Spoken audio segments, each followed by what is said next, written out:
Are you right now suffering from severe emotional heartbreak? Or are you trying to overcome a dating situation where someone is not loving you back or even ghosted you? Or did you lose someone you truly loved just recently? Whatever your situation is, the skill you need the most right now is to detach and to let go. But here's the truth.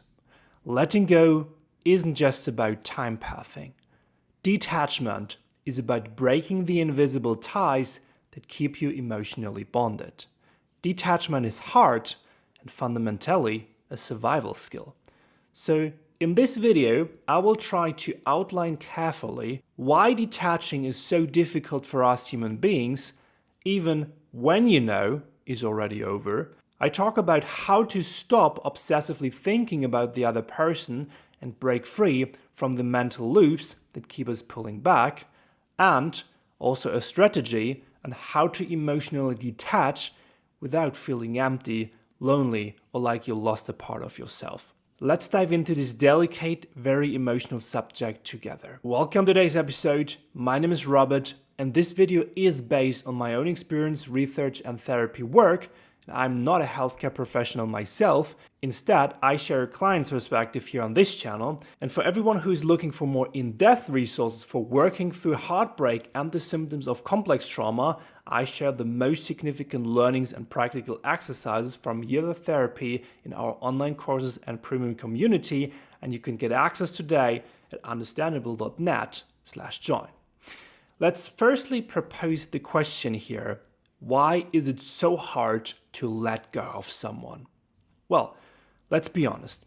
If letting go were as easy as just deciding to, you wouldn't be here. No one of us would need such a video or a therapist. You wouldn't still feel their presence in your mind, their words replaying in your head, their absence waiting on your chest, would you? Because here's the thing. Letting go isn't just about making a choice. It's about breaking something much deeper, something wired into your emotions, wired into your nervous system, even something wired into your sense of identity. And loss and heartbreaks are difficult for every human being. That's for sure.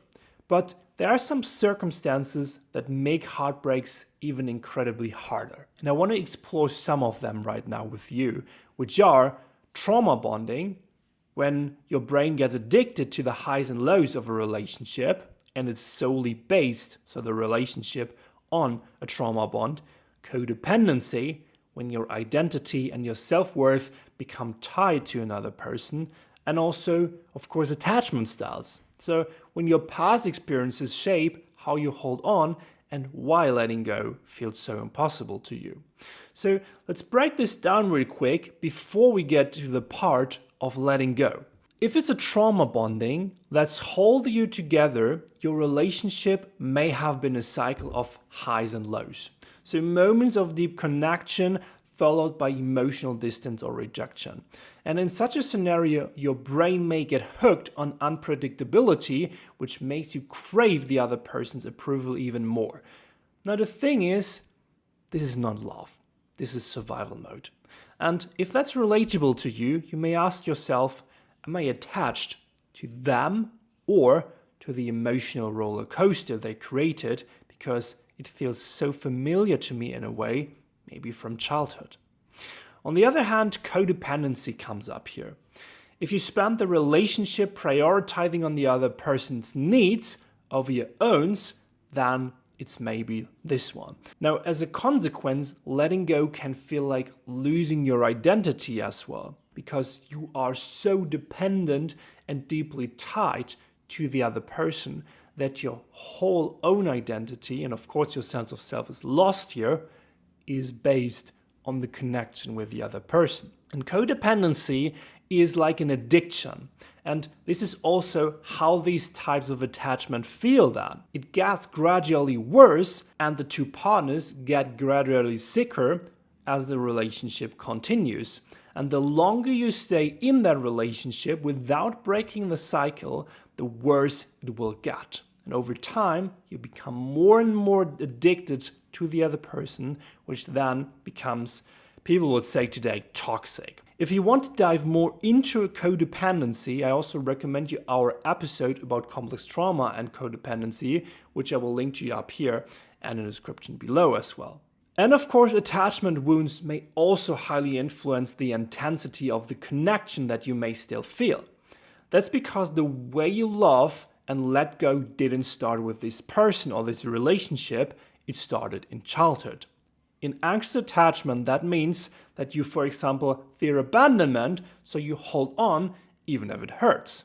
And in avoidant attachments, you may suppress emotions, convincing yourself you're fine until you're not. So you also stay in that connection and can't really let go. And in disorganized attachment as well, you swing between wanting them and pushing them away, which then may cause this classic on-off relationship that we may all know. All of these three definitely create toxic dynamics which make you cling to the other person or suffer from emotional dependence. And if you now are caught up in such a toxic attachment scenario, what can you actually do to stop the constant obsessive thoughts that you may have about this person? Okay, you're trying to move on. You want to move on, but no matter what you do, they are still in your head. Sounds relatable? Well, it's like your brain is replaying every moment, every conversation, every what if. And no matter how much you tell yourself to stop thinking about that person, you just can't stop. So, how to stop that? Let's talk about that now. The first thing you have to understand is that your brain is also addicted to that thought loop.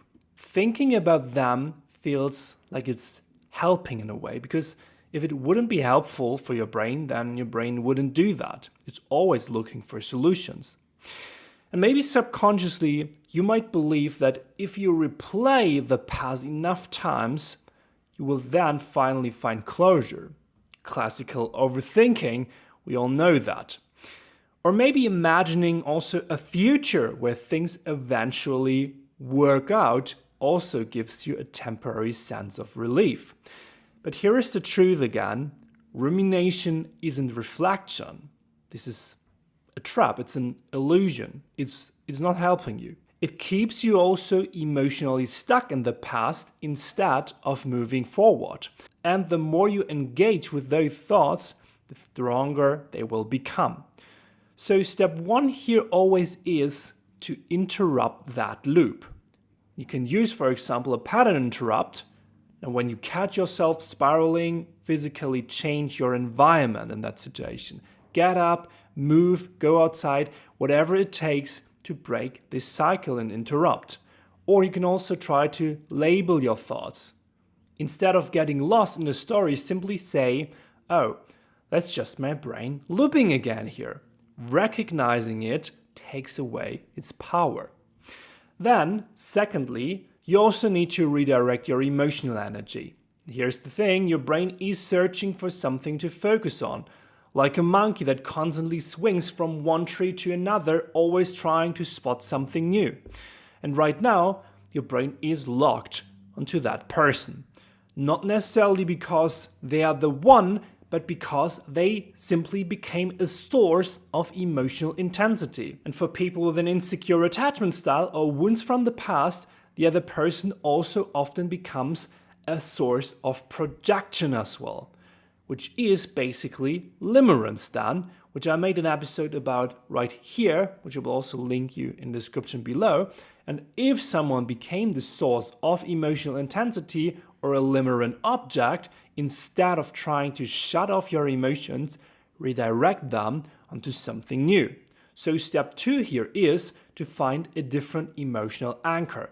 A classical one is creative expression. Write, paint, sing. You can also use your journal. Channel that energy into something outside of them. Physical movement is another one, which I truly love to do. Exercise is one of the fastest ways to shift your emotional states, and this is why it's actually re-regulating your body and nervous system.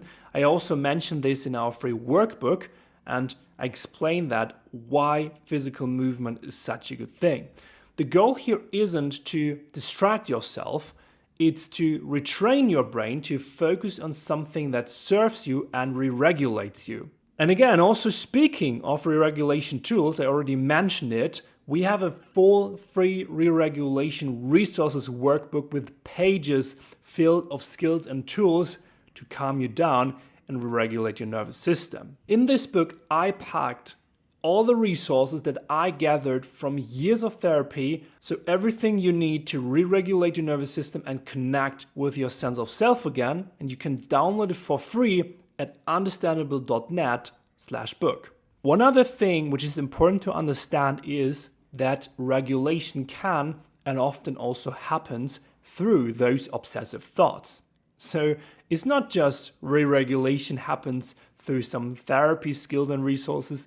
No, we also sometimes use those addictive thoughts to regulate and calm ourselves down. How we use those stories and thoughts to regulate ourselves is what I explained, for example, here in this episode about regulation through fantasies in the context of limerence. Now, when we do that, we romanticize the good times and ignore the bad times. We hold on to potential instead of reality, but in case of limerence, this is what we call But in case of limerence, this, what we call love here, is basically an illusion. It's a fantasy we built. So the task here is 3, to break that fantasy. See the relationship for what it really is or was. And to do that, you have to get brutally honest. Make a list of the actual facts of the relationship, not of the fantasy. Write down every time you felt neglected, you felt unseen or unfulfilled, and ask yourself, would I want my best friend to be in the same situation? Because if the answer is no, then why would you want to stay stuck in it? The challenge here is to see the other person and the relationships as what they really were, not as what you were fantasizing or what it could be.